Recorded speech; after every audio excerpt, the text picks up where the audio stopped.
أما بعد فأعوذ بالله من الشيطان الرجيم.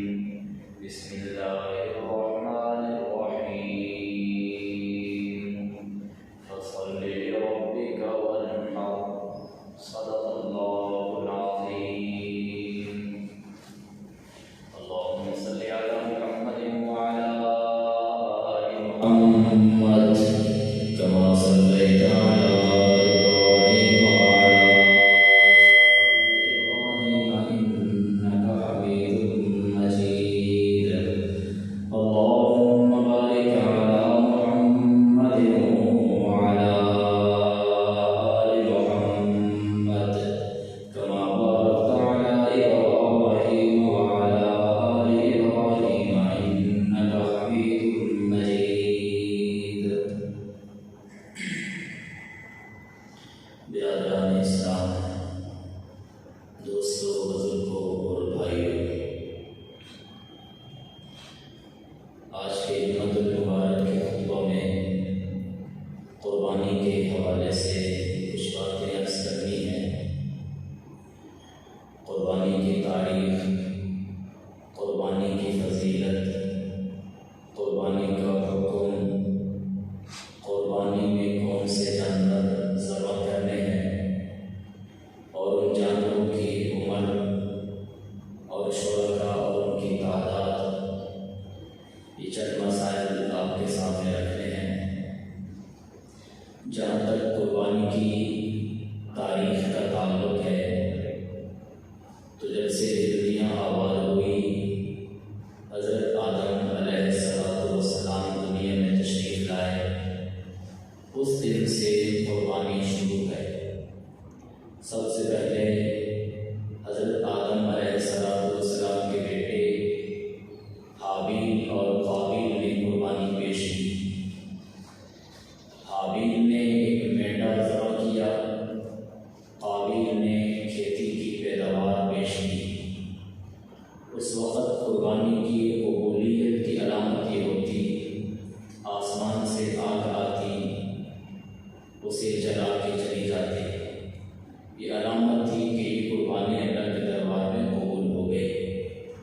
تو حابیل کی قربانی قبول ہوئی، قابیل کی قربانی قبول نہ ہوئی۔ پھر یہ سلسلہ ہر امت میں چلا۔ قرآن کریم نے گواہی دی، وَلِكُلِّ أُمَّةٍ جَعَلْنَا مَنسَكًا۔ ہر امت کے لیے ہم نے قربانی کو مقرر کیا تھا۔ حضرت ابراہیم علیہ السلام کے زمانے میں آ کر اس قربانی نے اہمیت پکڑی، اس لیے کہ حضرت ابراہیم علیہ السلام نے اپنے بیٹے کو اللہ کی راہ میں قربان کرنے کے لیے چھری ان کی گردن پہ رکھی، اور یہ قربانی کا سلسلہ چلتا رہا۔ یہ سنت ابراہیمی پھر کہلائی اور آج تک یہ سلسلہ چل رہا ہے۔ جہاں تک قربانی کے فضائل کا تعلق ہے تو اس کے بہت سے فضائل ہیں، بہت سے اس کی برکات اور اس کے فوائد بیان کیے گئے، جن میں سے 6 فضائل میں ابھی آپ کے سامنے احادیث کی روشنی میں رکھتا ہوں، ان کی طرف اشارہ کرتا ہوں۔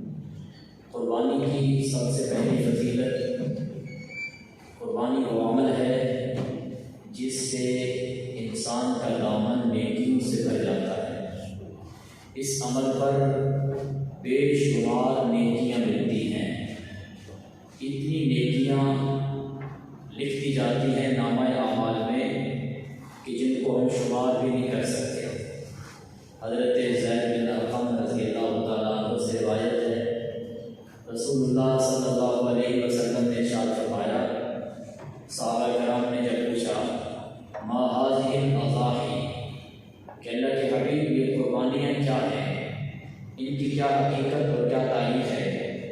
تو آپ صلی اللہ علیہ وسلم نے فرمایا، سنت ابیکم ابراہیم علیہ السلام، یہ تمہارے ابا حضرت ابراہیم علیہ السلام کا طریقہ ہے، ان کی سنت ہے۔ قالوا فما لنا فیہا یا رسول اللہ صلی اللہ علیہ وسلم، اصحاب پیغمبر نے عرض کی، حضور ہمیں اس قربانی میں کیا ملے گا؟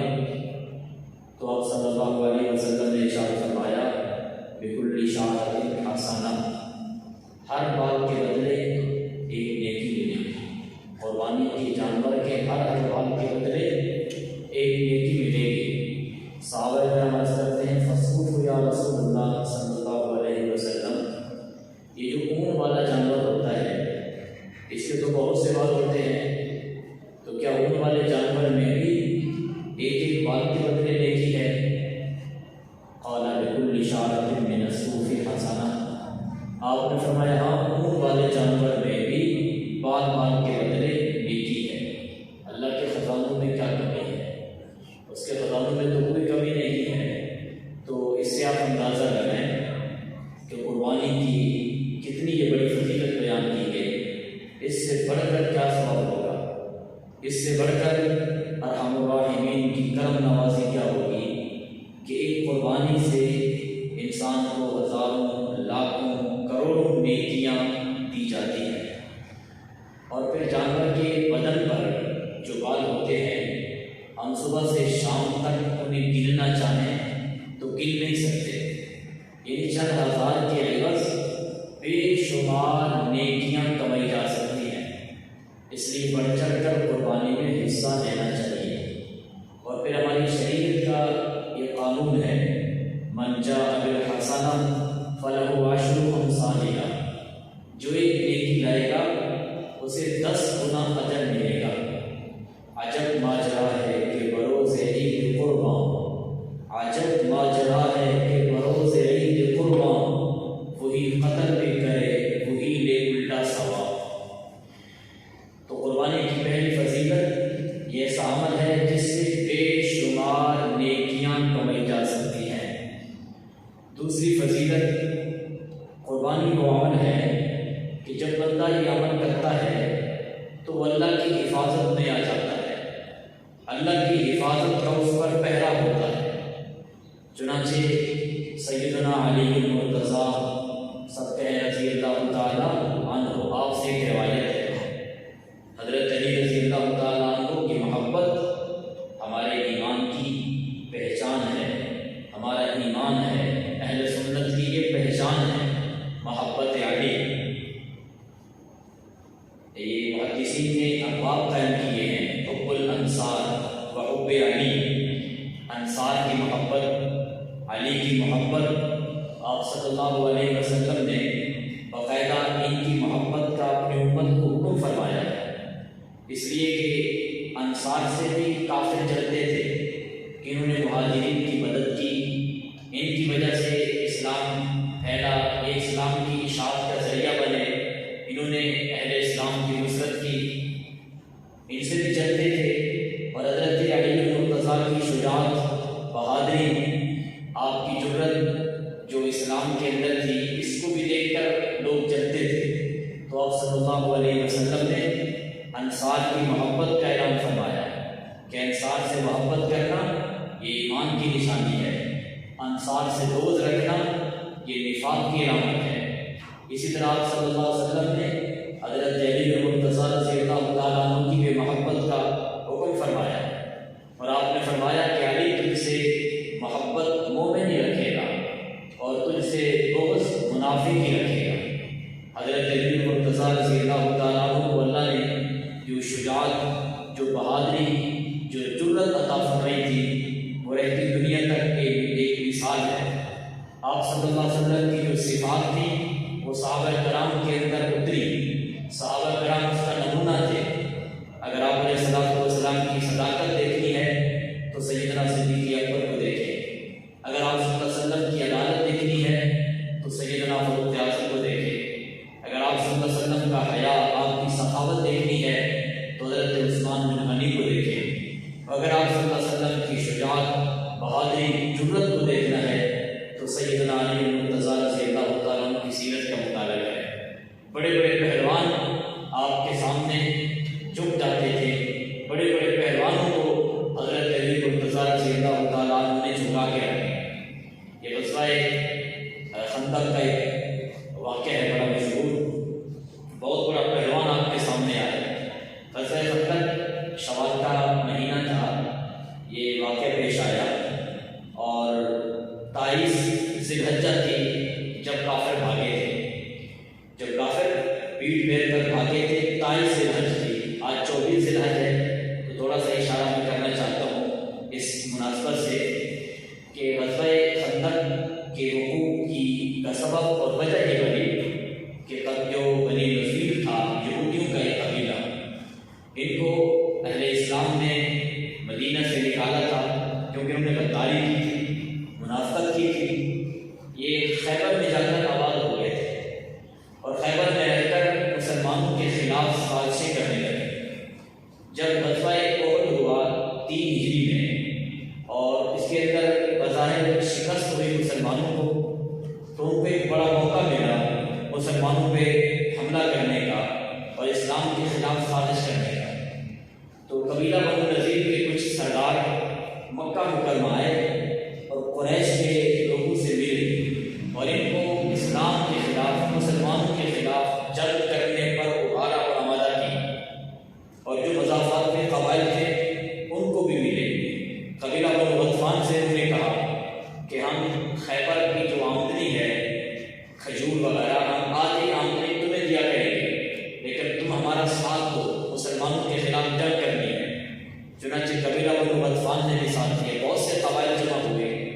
یہ 3000 کا لشکر تھا جو یہاں سے تیار ہوا، بہت بڑا لشکر جرار لے کر مسلمانوں پہ حملہ کرنے کے ارادے سے یہ نکلے۔ گھوڑے بھی تھے اور ان کے پاس اونٹ بھی تھے، اسلحے کا ساز و سامان بھی تھا، پوری تیاری سے آئے کہ اب مسلمانوں کو مٹا دینا ہے۔ ادھر آپ صلی اللہ علیہ وسلم کو اطلاع ملی، آپ صلی اللہ علیہ وسلم نے صحابہ کرام کو جمع کیا کہ ان حالات میں کیا کرنا چاہیے، مشورہ دیا۔ تو مختلف مشورے سامنے آئے۔ ایک مشورہ حضرت سلمان فارسی رضی اللہ تعالیٰ عنہ کا تھا۔ انہوں نے عرض کیا رسول اللہ صلی اللہ علیہ وسلم، ہم مدینہ کے اندر خندق کھودیں گے، جب خندق کھودیں گے تو عبور کرنا ان کے لیے مشکل ہوگا، اس وقت ہم اچھے طریقے سے ان کا مقابلہ کر سکیں گے اور اپنا دفاع کر سکیں گے۔ چنانچہ اس رائے کو آپ صلی اللہ علیہ وسلم نے پسند فرمایا۔ مدینہ منورہ کے 3 اطراف میں نخلستان تھے اور آبادی تھی، گھر تھے، ادھر سے مشرکین کو حملہ کرنا مشکل تھا۔ جو ایک طرف مدینہ منورہ کا شام کی طرف جو راستہ نکلتا تھا یہ کھلا تھا، تو اس طرف آپ صلی اللہ علیہ وسلم نے حکم فرمایا کہ خندق کھودی جائے۔ چنانچہ 5 گز اس کی گہرائی تھی اور 3 میل تک خندق کی لمبائی تھی۔ 10 صحابہ کے ذمہ آپ صلی اللہ علیہ وسلم نے 10 گز لگائے۔ تو خندق صحابہ کرام کھودتے رہے، فقر و فاقہ کا عالم تھا، بھوک کا عالم تھا۔ صحابہ کرام نے بھوک کی وجہ سے اپنے پیٹ پر پتھر باندھے ہوئے تھے، اور آپ صلی اللہ علیہ وسلم نے بھی فقر و فاقہ، بھوک کی وجہ سے اپنے پیٹ پر 2 پتھر باندھے ہوئے تھے۔ اس بھوک کی شدت کے عالم میں بھی وہ ان کے ایمان کیسے پختہ تھے، وہ اسلام کے خلاف جنگ کرنے کے لیے کتنی محنت کر رہے ہیں، خندق کو کھود رہے ہیں۔ اس دوران کچھ معجزات بھی پیش آئے۔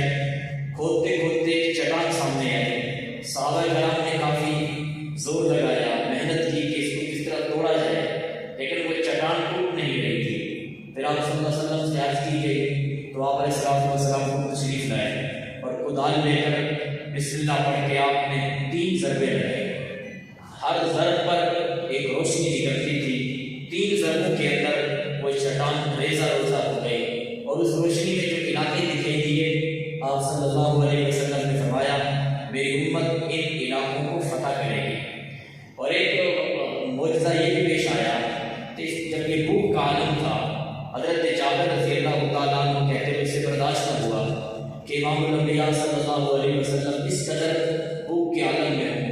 اجازت مانگی، مدینہ میں آئے اور اپنی گھر والی سے پوچھا کہ گھر میں کوئی کھانے کی چیز پڑی ہے؟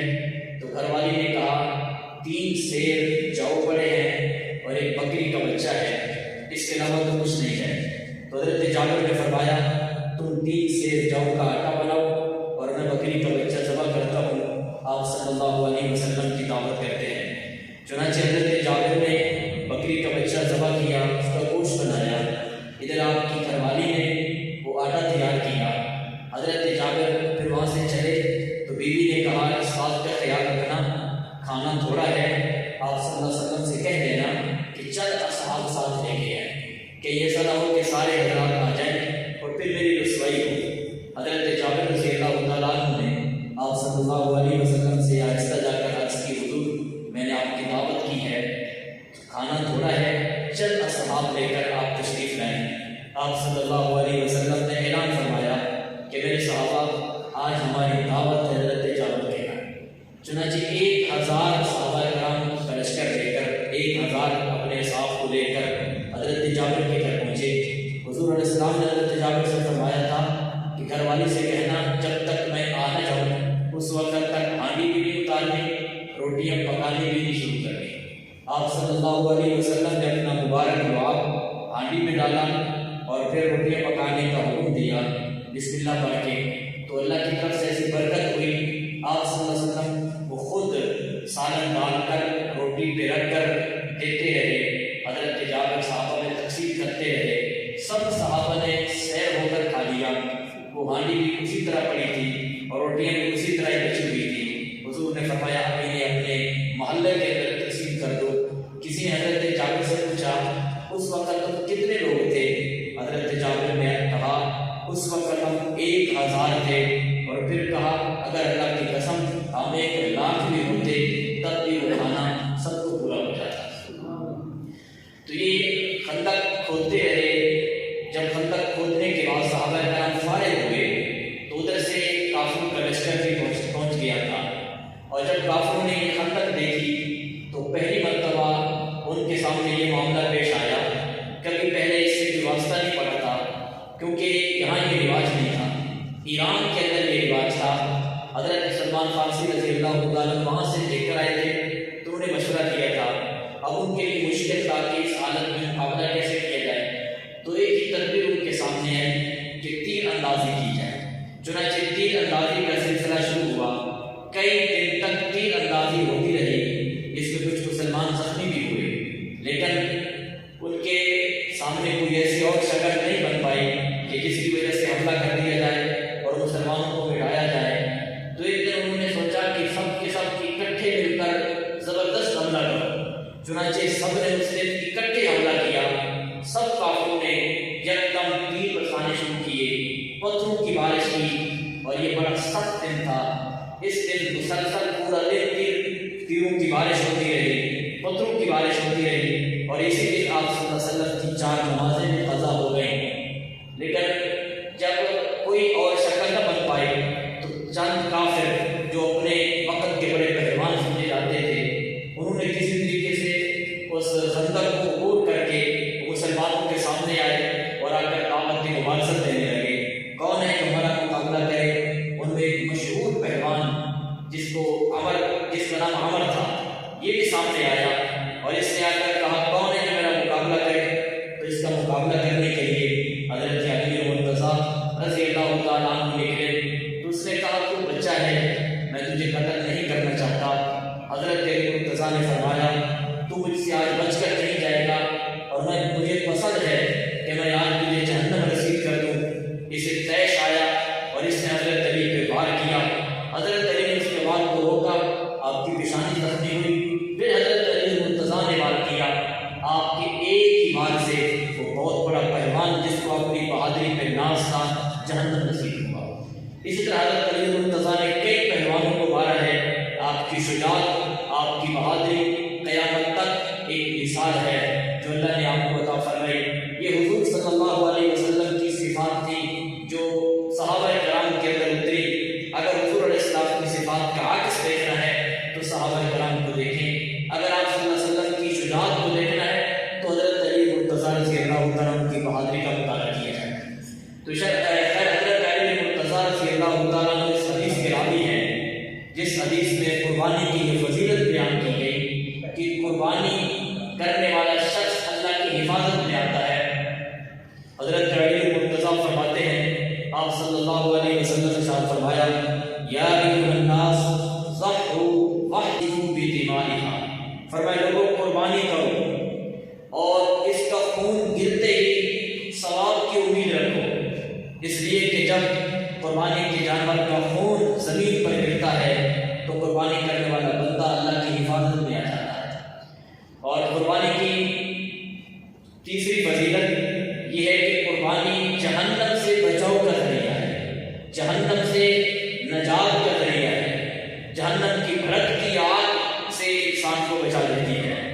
حضرت سیدنا امام حسین رضی اللہ تعالیٰ عنہ اس حدیث کے راوی ہیں۔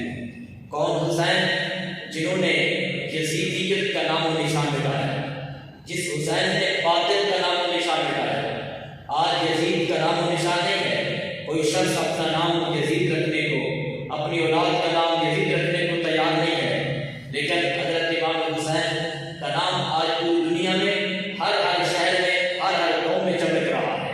لوگ اپنے اولاد کا نام حسین رکھ کر فخر محسوس کرتے ہیں اور اس نام سے اپنی محبتوں کا اظہار کرتے ہیں۔ عجب لڑی ہے جنگ بھی حسین نے یزید سے، عجب لڑی ہے جنگ بھی حسین نے یزید سے، اس سے بڑھ کر جیت کیا، یزید تھا حسین ہے۔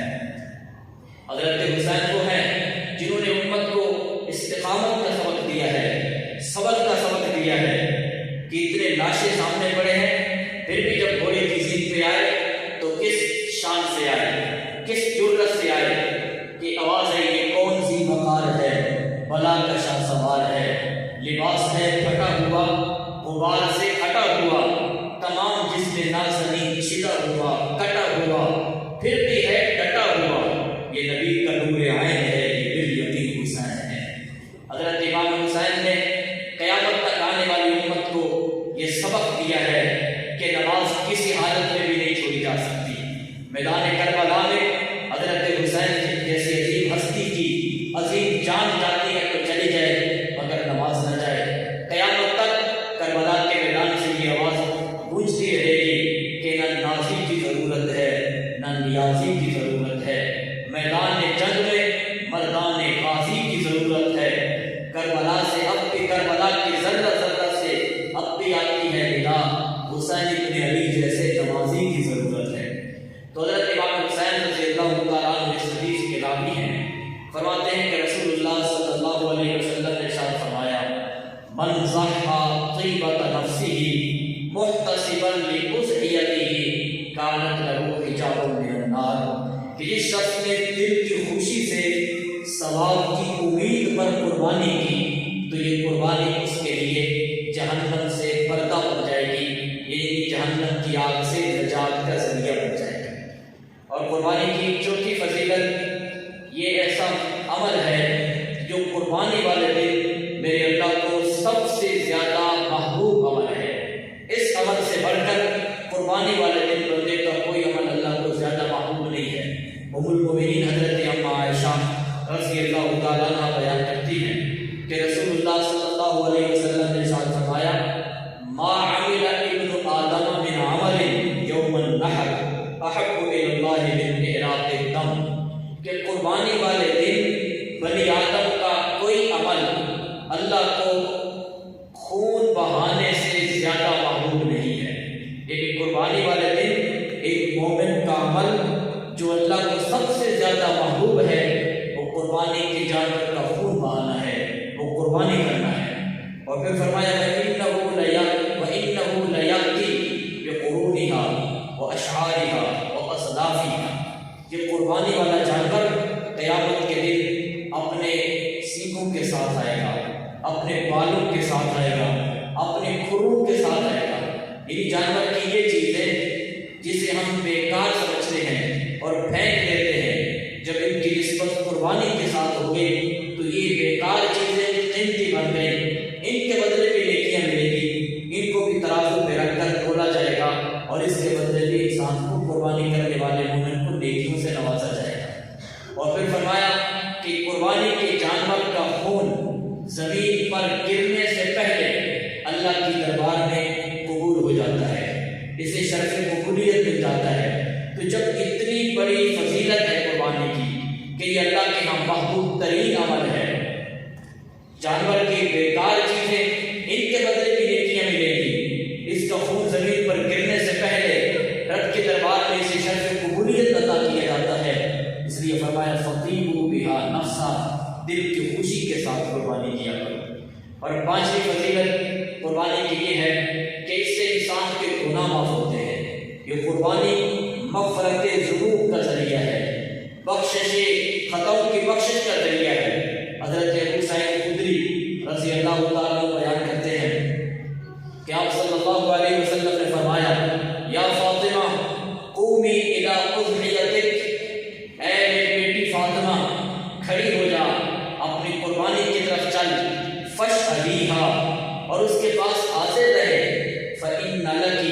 بِكُلِّ قَطْرَةٍ تُقْطَرُ مِنْ دَمِهَا أَن يُغْفَرَ لَكِ مَا سَلَفَ مِنْ ذُنُوبِكِ، اس لیے کہ تیرے قربانی والے جانور کے خون کے ایک ایک قطرے کے بدلے اللہ تیری خطائیں معاف کرے گا، اللہ تیرے گناہ معاف کرے گا۔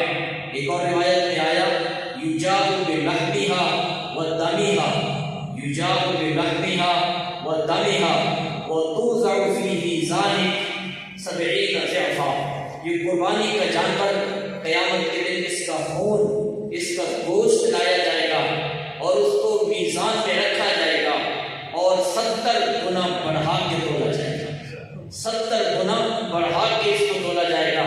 تو جب حضور صلی اللہ علیہ وسلم نے یہ فضیلت قربانی کی بیان فرمائی تو سیدہ فاطمہ الزہرا رضی اللہ تعالیٰ عنہا عرض کرتی ہیں یا رسول اللہ صلی اللہ علیہ وسلم علنا خاصۃ اہل البیت او لنا وللمسلمین، یہ فضیلت صرف ہم اہل بیت کے ساتھ خاص ہے کہ اس کے ایک ایک خون کے قطرہ کے بدلے خطائیں مٹتی ہیں، یہ فضیلت صرف اہل بیت کے ساتھ خاص ہے یہ سب مسلمانوں کے لیے ہے؟ قال بل للمسلمین، آپ نے فرمایا نہیں بلکہ یہ سب مسلمانوں کے لیے ہے۔ ادھر قربانی کے جانور کا خون بہتا ہے اور ادھر قربانی کرنے والے مومن کے بدن سے اس کے گناہ بہ کے نکل جاتے ہیں۔ اور چھٹی فضیلت حدیث پاک میں فرمائی کہ قربانی کی یہ فضیلت ہے کہ یہ قربانی والا جانور قیامت کے دن پل صراط پہ سواری کا کام دے گا۔ آپ صلی اللہ علیہ وسلم نے فرمایا کہ تم اپنے قربانی والے جانوروں کو خوب موٹا تازہ کیا کرو، اس لیے کہ قیامت کے دن پل صراط پر یہ تمہاری سواریاں ہوں۔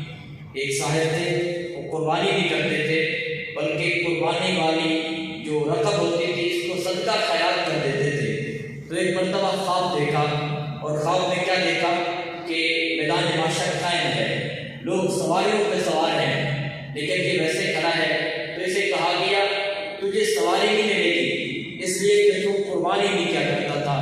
عام کلی تو پھر توبہ کی اور پھر زندگی پر قربانی کرتے رہے۔ تو قربانی کا جانور قیامت کے دن پل صراط پہ سواری کا کام دے گا۔ یہ چند فضیلتیں میں نے آپ کے سامنے ذکر کی ہیں، اور بھی بہت سے فضائل ہیں۔ دوسری بات قربانی کا حکم، قربانی کا حکم یہ ہے کہ قربانی واجب ہے۔ احناف کے نزدیک قربانی واجب ہے ہر صاحب نصاب پر، جو صاحب نصاب ہے اس پر قربانی واجب ہے۔ اور وجوب قربانی کے کافی دلائل ہیں۔ ایک دلیل آیت قرآنی ہے فصلی لربک وانحر، کہ نماز پڑھی اپنے رب کے لیے اور قربانی کیجیے۔ نہر کا معنی قربانی کرنا، وانحر امر کا صیغہ ہے، اور ایک قاعدہ ہے کہ جب امر مطلق ہو تو عمل کے حق میں وجوب کا فائدہ دیتا ہے۔ اس سے علماء نے استدلال کیا ہے کہ قربانی واجب ہے۔ فرمایا اپنے رب کے لیے نماز پڑھیے، قربانی کیجیے۔ اس سے ان لوگوں کا بھی رد ہو گیا جو یہ کہتے ہیں کہ قربانی صرف مکہ میں ہے، اس کے علاوہ دنیا میں نہیں ہے۔ اللہ نے نماز کے ساتھ قربانی کا ذکر کیا، جیسے نماز پوری دنیا میں ہے قربانی بھی پوری دنیا میں ہے۔ دوسری دلیل مخنف بن سلیم رضی اللہ تعالیٰ عنہ کی روایت ہے، فرماتے ہیں نحن وقوف مع رسول اللہ صلی اللہ علیہ وسلم بعرفات، ہم عرفات کے میدان میں آپ صلی اللہ علیہ وسلم کے ساتھ ٹھہرے ہوئے تھے، تو آپ نے فرمایا ان علی اہل کل بیت فی کل عام اضحیہ، ہر صاحب خانہ پر ہر سال قربانی لازم ہے۔ یہ حدیث بھی قربانی کے واجب ہونے پہ دلالت کرتی ہے۔ ایک اور حدیث جس میں آپ نے فرمایا من کان لہ سعۃ، جس شخص کو کے لیے گنجائش ہے وہ پھر بھی قربانی نہیں کرتا، ولم یضحی، گنجائش کے باوجود اس نے قربانی نہیں کی، فلا یقربن مصلانا، تو ہماری عیدگاہ کے قریب بھی نہ آئے۔ اتنی ناراضگی کا اظہار فرمایا، حالانکہ آپ صلی اللہ علیہ وسلم عورتوں کو بھی حکم کرتے تھے تم بھی عیدگاہ آ جاؤ، حتیٰ کہ حیض والی عورتوں کو بھی حکم تھا تم بھی آ جاؤ، نماز نہ پڑھنا لیکن دعا میں شریک ہو جانا۔ اسلام کی شان و شوکت کو ظاہر کرنے کے لیے عورتوں کو بھی حکم تھا، لیکن جو قربانی غسل کے باوجود، صاحب نصاب ہونے کے باوجود، گنجائش کے باوجود نہیں کرتا، اس کے لیے اتنی سخت آئی کہ وہ ہماری عیدگاہ کے قریب بھی نہ آئے۔ عیدگاہ کے اندر آنا تو دور کی بات، عیدگاہ کے قریب بھی نہ آئے۔ اللہ جل شانہ ہر صاحب نصاب کو اور ہر